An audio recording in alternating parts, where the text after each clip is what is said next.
Pairing your thermostat to the ESi Centro app.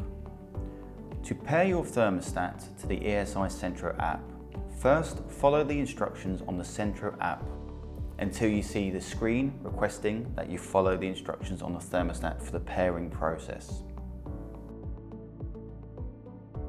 At this stage, go to your thermostat and press the next button to enter the menu. Then use your dial and turn clockwise until you see the word Wi-Fi setup at the top of the screen. Simply press enter and your thermostat will begin to search for Wi-Fi.